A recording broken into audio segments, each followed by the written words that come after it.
Foundations and Traditions of Public Communication, Afrocentrism, Asiacentrism, Chicano Rhetoric, and the Western Rhetorical Tradition. Cesar Chavez holds an honored place in the United States tradition of public speaking. He was born in Arizona in 1927. His parents were migrant workers in the agricultural industry.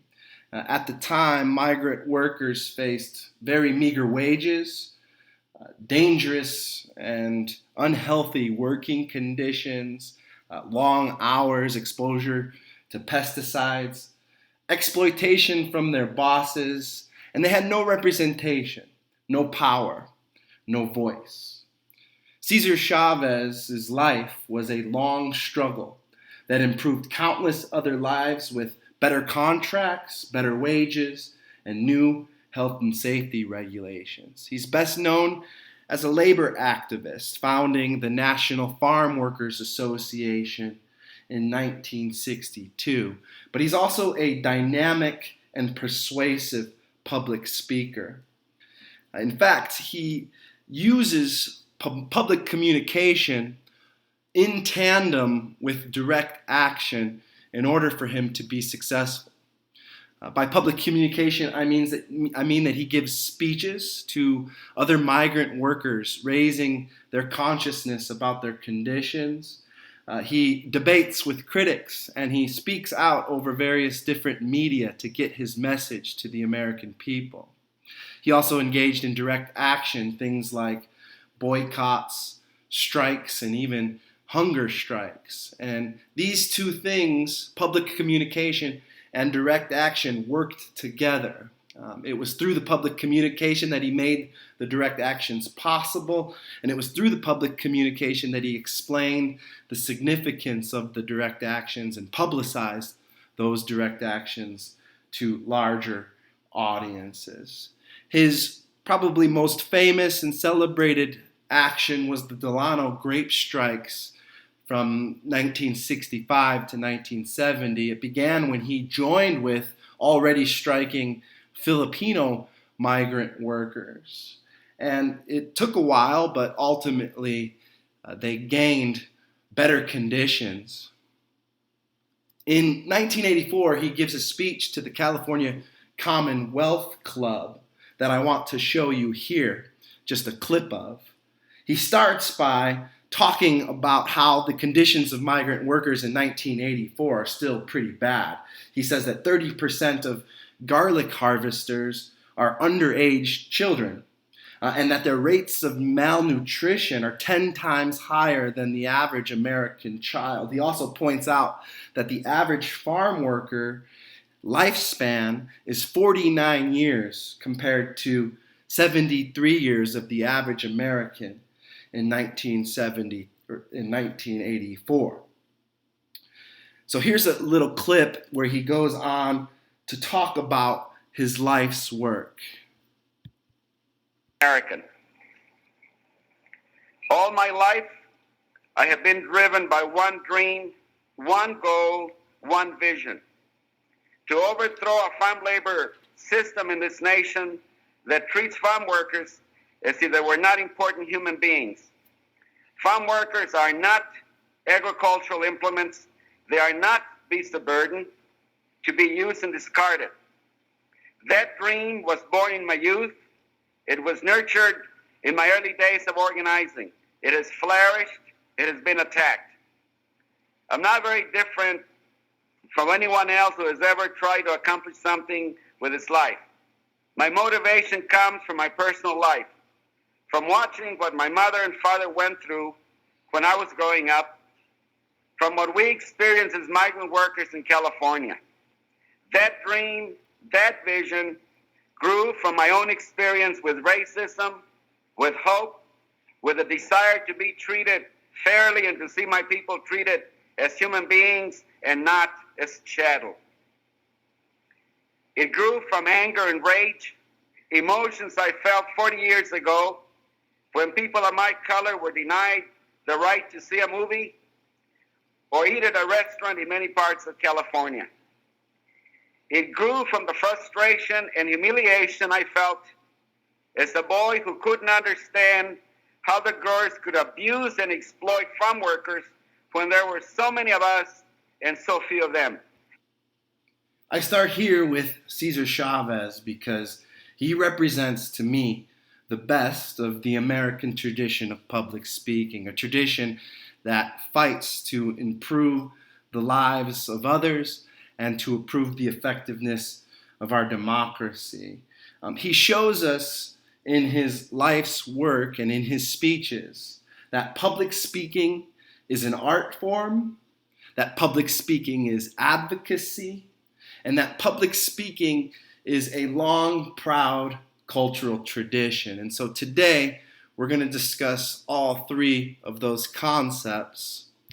And I'd like to begin by more formally defining what I mean by public speaking and public communication. So in our textbook, Dr. Maggie Mapes, my good friend, gives us a definition that I've paraphrased here from page 6. A speaker sharing a prepared message to an audience in a given context. I think that's a pretty clear and straightforward definition. Notice that in this definition, the act of speaking is certainly centered. Something we'll talk about as being a kind of bias of Western communication later on in this lecture. But the speaker isn't the only person acting in a public speech. So I'd also like to add a broader concept called public communication into the mix here. Public communication is the sending and receiving of messages between a speaker and an audience in a public context. So this shows us that it's not only the speaker who's doing the action in a public speech. In addition to these two definitions, Mapes talks about the idea of public speaking as advocacy. And what we mean is that when people are moved to speak in public, they usually have a reason for doing so. They are often supporting a cause. They are supporting a policy. They may just be supporting an idea or a value or another person. So public speaking is a kind of advocacy that we do for others in our community. This is related to the idea of civic engagement. Maggie Mapes tells us that civic engagement is the domain to which public speaking belongs to. That is to say that public speaking is a type of civic engagement. And she defines civic engagement as listening to relevant information and using public outlets such as voting, petitioning, or speaking to participate in democracy. So public speaking, from Maggie Mapes' definition, is really central to a democratic society. In addition to these ways of thinking about public speaking, I'm going to spend the majority of my lecture talking about how public speaking is not only an art form, a form of advocacy, a form of sharing an important message with an audience, but it is also a part of a long tradition. What do I mean by this? Well, every culture has a history or a tradition of speech and communication that we could look to and learn from. So in this class, we're going to be talking primarily about U.S. traditions, but we could learn from any tradition on the globe. We could learn from the griot storyteller of West Africa, the Irish bards trained in poetry and singing, the Homeric poets of ancient Greece. All of these are forms of public speaking. They have their own set of values, their own sets of practices, their own sets of beliefs, and they have their own idea about what makes good speaking and bad speaking.